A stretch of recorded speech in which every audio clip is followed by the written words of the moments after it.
بسم الله الرحمن الرحیم. السلام علیکم و رحمت الله و برکاته.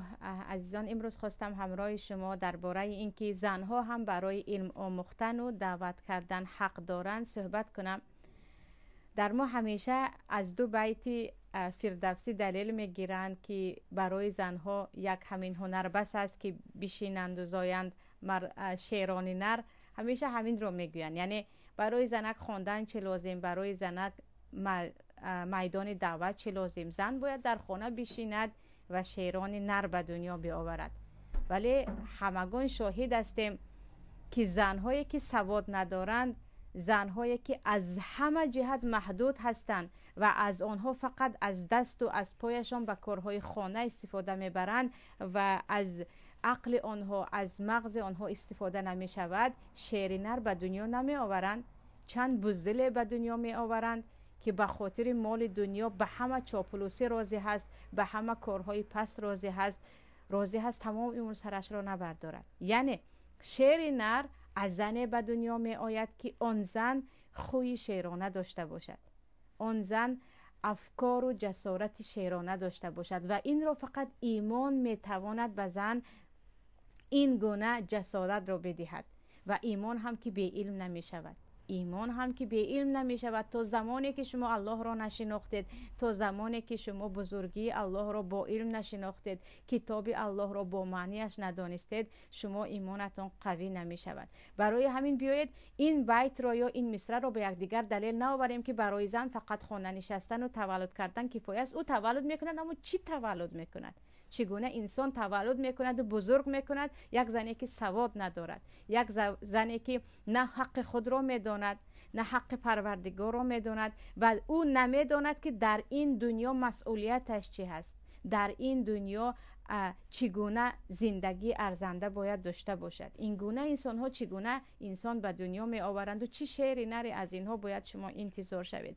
مسئله دیگر، وقتی درباره طلب علم صحبت میکنیم یا درباره علم آموختن صحبت میکنیم، از پدر و مادرها همین رو زیاد میشنویم در اکثریت جایها که زنک اگر خواند هم فایده ندارد، بگذار بچه ها بخوانند، برای اونکه نان آوری خانه مرد می شود. برای زنک اینقدر خواندن لازم نیست، یک مقدار معین بخواند شد. اما عزیزان، این زنک هست که مرد تربیه میکند، فرزند تربیه میکند، خانه را اداره میکند. یک زنک بی سواد چگونه میتواند یک خانه را اداره کند؟ و به الله قسم عزیزان، هر مصیبتی که امروز بین عروس و خشتومن میبینید، بین مادر و دختر میبینید، هر ظلمی که در داخل زنها میبینید، تقریبا 90% رو میبینید که کننده هایش زنهای جاهل هستند.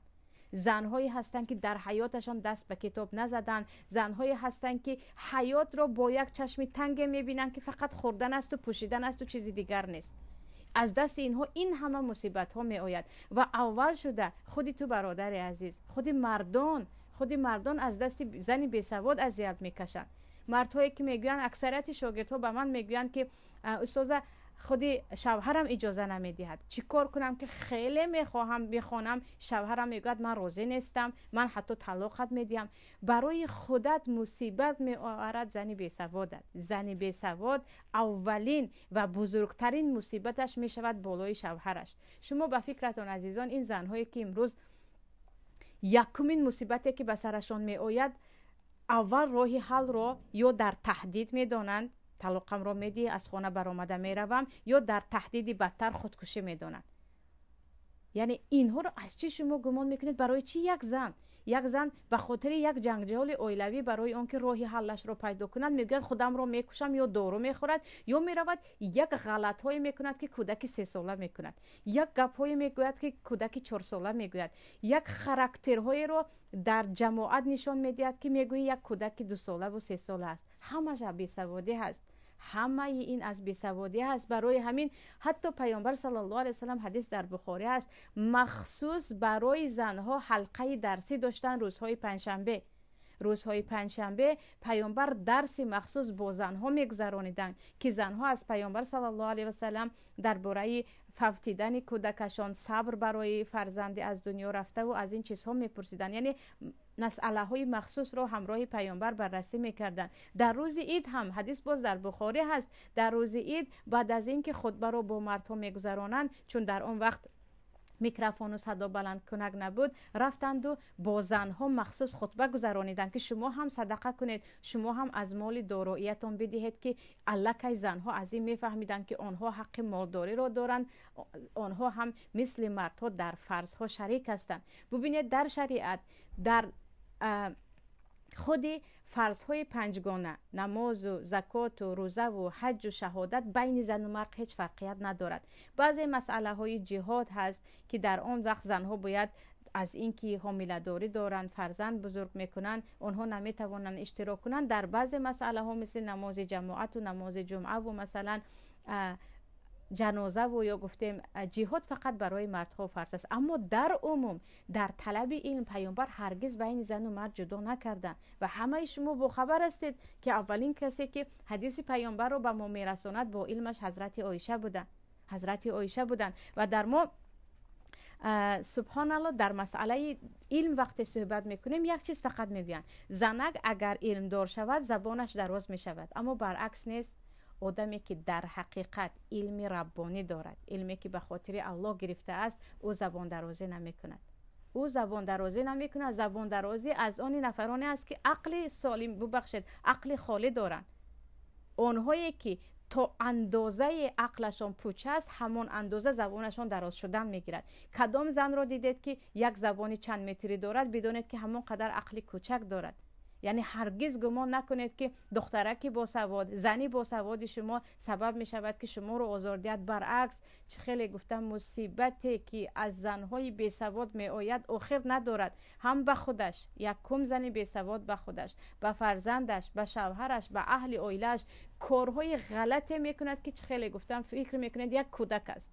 برای اینکه انسان اگر علم نآموزد، عقل خود را صیقل ندهد، پیشروی عقلانی و فکرانی نکند، و مثل کودک میماند. و برای همین خواهران عزیز، از این که فردا فرزندان بزدل به دنیا نآورید، دخترک های جاهلی که رقص کردن و گل دادن به مردهای بیگانه و تعظیم کردن در نزد مردهای بیگانه را فخر ندانند، این گونه کودک بزرگ نکنید. حتما باید دست به کتاب زنید، حتما باید دست به قلم زنید. علم الانسان بالقلم، با نوشتن و با خواندن هم خود را پیش برید، هم عائله خود را. اما این که امروز غیورگی میکند، امروز شوهری من رشک میکند، چرا برای طلب علم رشک میکند؟ چرا؟ فکر کنید یک مردی که برای طلب علم زنش رشک میکند، لابد و حتما از یک مادر بیسواد به دنیا آمده است و بزرگ شده است که او قدر علم را نمیشناسد. قدر عالمان، قدر صاحبان علم که پیامبر صلی الله علیه و سلم از میراثگیران خود را نمیگویند فرزندان من میراثگیر من هستند، میگویند علما. صاحبان علم میراثگیران من هستند، دوام دهنده راه من هستند. اینجا بگذاریم به دعوت. از مدتی که بنده در دعوت هستم، علل خصوص در یوتیوب، البته حقارت های زیاد هم می آید، سنگ های زیاد هم می آید، همش بگذار فدا باشد در راه حق به یگان تاش اهمیت نمیدیم و پروردگار گناه یکایک شمایان را ببخشد و در میزان حسنات ما بیافزاید به هر یک حقارت و دشنامی که نسبتی میگید این زن چیکار میکند اینجا، این چند چیز دیگر. اما همین را بدانید که پروردگار در سوره توبه میگوید والمؤمنون والمؤمنات بعضهم اولیاء بعض یأمرون بالمعروف و ینهون عن المنکر و یقیمون الصلاة و یؤتون الزکاة و یطیعون الله و رسوله. مؤمنان و مؤمنه ها، مردان مؤمن و زنان مؤمن، اینها اولیای همدیگر هستند، با همدیگر دوست هستند، پیوندی ایمانی دارند و اینها هم مردها هم زنها صفتهای ایمانداریشان این است که اولا یأمرون بالمعروف و ینهون عن المنکر، مردم را به کار خیر امر میکنند، از بازداشته ها از حرام ها نگه میدارند، بعدا نماز میخوانند و زکات میدن، چی زن و چی مرد. همینجا ببینید که پروردگار امر معروف کردن یا با یک برای اصلاح جامعه به میدان برآمدن و وقتی با چشمت میبینی که خواهران تو، هموطنان تو، همزبانان تو، هم شهری های تو رو دوسه بلاگر تاجر سوداگر یا اینکه دوسه رقاصه و دو سه اکتریسه ها یا دو سه کرسی نشین های مینی و کپوش میبرایند و به دهانشان آمده رو میگویند و گویا راهی راست را نشان میدهند. وقتی تو بر آمده گم میزنی این امر معروف است. این در راه الله حق قدم نهادن است. این به خاطر خود نشاندهی و خودنمایی و در بین مردم بدانید که من زبان تاجیک و زبان عربی میدانم نیست. یعنی امر معروف را پروردگار در این آیت هم برای زنها گفت هم برای مردها. امر معروف مخصوص مال مردها نیست. آره در این منبر مسجد نماز جمعه خواندن و خطبه جمعه خواندن این مال مردها هست، اما پیامبر صلی الله علیه و سلم در حیاتشان در یگان جا نگفتند که ای زنها صدای شما عورت است، که این گونه حدیث عموما ضعیف است و دلیل گرفته نمی شود، شما هرگز امر معروف نکنید. وگرنه خطبه مشهور حضرت عایشه در وقت جنگ حضرت علی و معاویه رو همه میدانند. خطبه که حضرت عایشه برآمدند و به خاطر صلح گفته بودند. و فراموش نکنیم از علمای ربانی که همین چند روز بود در این باره کتاب خواندم عزیزان، محمد خیری کتاب می نویسند که در نام کتابش فقیهات و عالمات است. فقیهات و عالمات یعنی زنهایی که هم فقیه بودند و هم عالمه بودند. و می بینید که نکم از همین تلفن، اگر دخترم ببخشید صدای تلفن دارد ببخشید، در همین جا می بینید که نکم از 70 نفر رو نامی نکم از 70 نفر رو در آنجا می آورند که همه زنهایی بودند که در راه الله هم علم آموختند و هم دعوت کردند. از جمله در آنجا یکم حضرت عایشه رو می آورند، چون مثل حضرت عایشه کسی شده نمی تواند. هم خطبهشان رو، هم روایت حدیث هایشان رو، هم حتی در مسئله های میراث صحبت کردنشان و حضرت علی و عثمان آمده از حضرت عایشه پرسیدن رو. و این چنین حضرت خواهر حضرت عایشه اسماء بنت ابوبکر رو می آورند، مادر شجاعی که هم با علم بود هم با ایمان بود.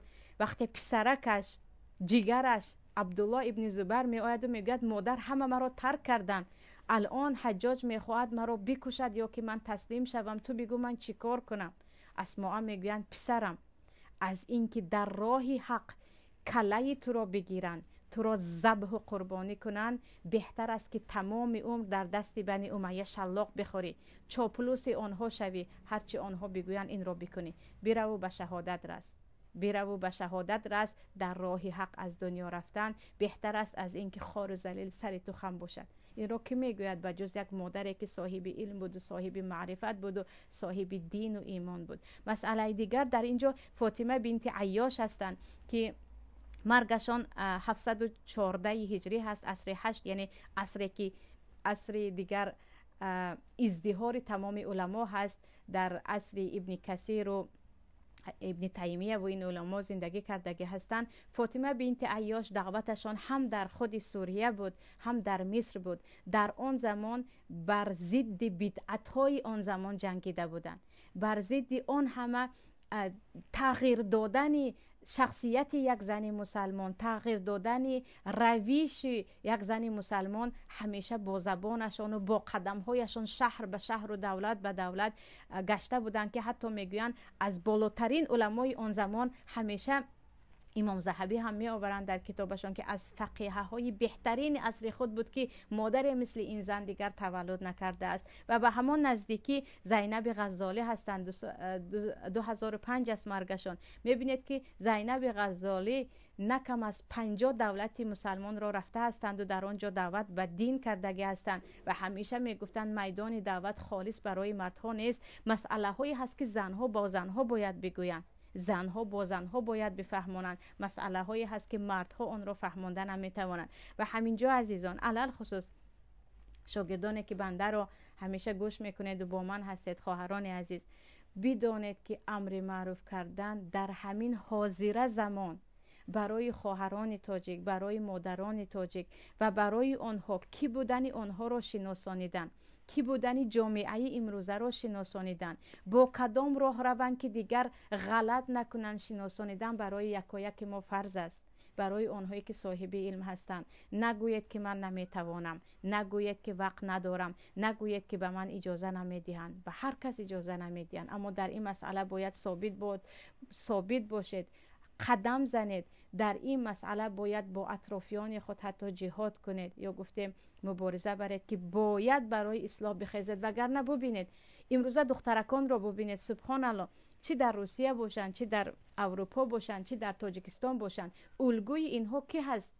الگوی اینها کی هست؟ با جز دو سه بلاگره که از سحری تا شب چی خورد و چی پوشید و کجا در آمد و کجا برآمد در آمده رکلام میکند، یا دو سه سراینده که حتی زبان مادری خودش رو نمیداند و آنجا برآمده از میلیاردهای خودش صحبت میکند، یا ببخشید دو سه یوبکا پوشه که برآمده میگن حقوق زن حقوق زن، اما ببین که حقوق زنی تاجیک در کجا هست؟ این همه زنهایی که امروز فراشی میکنن، پولشویی میکنن، خدمتگاری در روز هستند. به فکرتون عیبی که هست؟ عیبی همون زنی بیچاره یا عیبی جامعه که او رو به همین حالت آورد، یا عیبی یک چند علمدارانی که نگفتیم که تو حقت از این بالا هست، یا عیبی کرسی نشین هایی که برای آنها یگان مجال برای علم آموختن و برای پیشروی آماده نکردن. یعنی نگذاریم این گونه دوام دهد. باور کنید همین گونه اگر رفتن گیرد، همین گونه زنهای ما اگر از اینترنت فقط دو سه بیسواد رو بینند و زندگی خود رو همین گونه تصور کنند،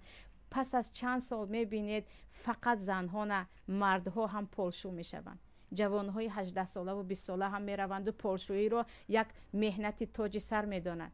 و نزدیکی بود در سوال و جواب وقتی من گفتم برای زنی مسلمان تاجیک زیبنده نیست که یک کمپیر روس رو تازه کند و او پمپرس پوشاند، برای خود کار بالاتری رو انتخاب کنید که الله رزاق است. چند نفر داد و فغان دارن که این کاری خوب است. عزیزم وقتی یک زنی تاجیک خود را ارزنده میداند که رود و خانه و سگ و گربه و خود تن نجس یک روز رو تازه کردن رو این پول حلالی من و این مهنتم من در روسیه کار میکنم اگر داند، وای بر حال من و شما، وای بر حال من و شما که پس از چند سال از ما چی چیز می آید، از من و شما چگونه انسان در این دنیا زندگی میکند. برای همین بیایید دست به دست شویم، قدم به علم مانیم. و خواهران علل خصوص در این مسئله من میدونم که 70% خواهرایی که علم آموخته نمیتوانند به سبب یا شوهرشان است که نمیگذارد یا اهل خانوادهشان است. بیایید برگردیم به همان اقرایی که اولین آیت پروردگار بود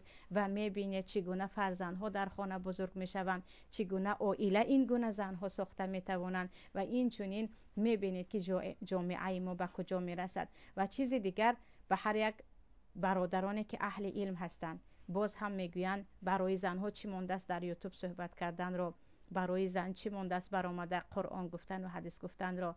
برادر عزیزم یک نشوید از آنهایی که الله میگوید و یصدون عن سبیل الله یریدون ان یطفئوا نور الله بافواههم، یکی از آنها نباشید که بخواهید نور الله را، آیت و حدیث الله را میخواهید که درباره‌اش یگان خواهر گپ نزند، مال خود شما باشد، مال شخصیتتون باشد.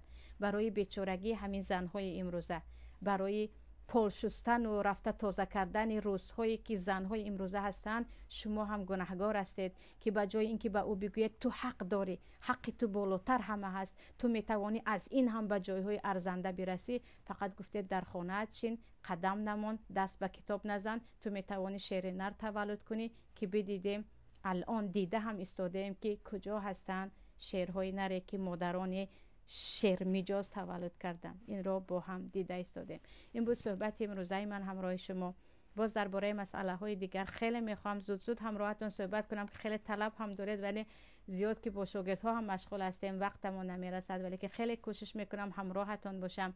در پناه الله یگانه باشید. دست به کتاب و قلم زدن رو خواهران عزیز از این روز فراموش نکنید. سلام علیکم و رحمت الله و برکاته.